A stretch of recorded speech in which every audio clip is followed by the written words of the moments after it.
They have spent their lives protecting us. Now they're fighting a losing battle over getting and paying for health insurance. We're talking about changes to the Ohio Police and Fire Pension Fund. We've now learned that retirees may have to pay 100% of their monthly premiums for months before they'll be reimbursed. Senior health correspondent Monica Robbins explains what happened and what those who didn't sign up for this new coverage can now do to get covered. Monica. Well, Sarah, thousands of retired police and firefighters signed up for new health coverage with the promise of a stipend that would help defray the cost of monthly premiums. But the monthly premiums are due, and for some, there's no word on when the stipend will be available. So retirees may have to pay out of pocket. While the majority of members signed up for the new coverage, stories of ineptitude, frustration, and inadequate coverage still are rampant all over social media and in emails to our newsroom. The sad fact is any police officer or firefighter expecting to retire in the next 15 years will likely not have health insurance coverage from the Ohio Police and Fire Pension Fund. That's how long it's expected to last. This change has allowed us to extend the health care solvency from 7 or 8 years out to at least 15 at this point. As of January 1st, retirees had to switch plans, but only those offered through a company called Aon. They received a stipend of about $1,100, which is less than half of what family coverage would cost.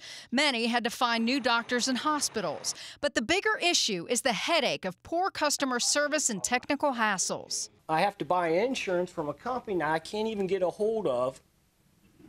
And when I do get a hold of them, the people I'm talking to don't even know what they're doing.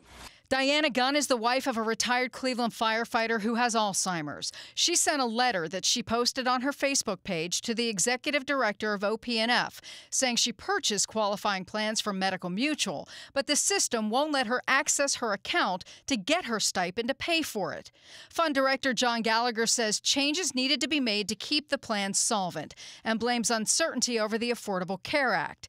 In a letter to members, Gallagher said, quote, "I apologize for the problems our retirees had in enrollment, appointment times, or plan choices available. Our work is far from finished. Our staff and trustees will continue to work hard to address the shortfalls of the healthcare transition. This includes improved service from our healthcare partners and hopefully better plan choices." But that's not going to help anybody this year, and getting access to the stipend money may also have more to do with the type of coverage retirees signed up for and how it will be reimbursed. Now, for those who missed the December 15th deadline, they now have until March 1st to sign up. There will be a gap in coverage, and they must have had insurance last year, but at least they now have more time. And I put more info on WKYC.com, Sarah. A little bit of a saving grace. Monica, is the fund required to provide health care for these first responders?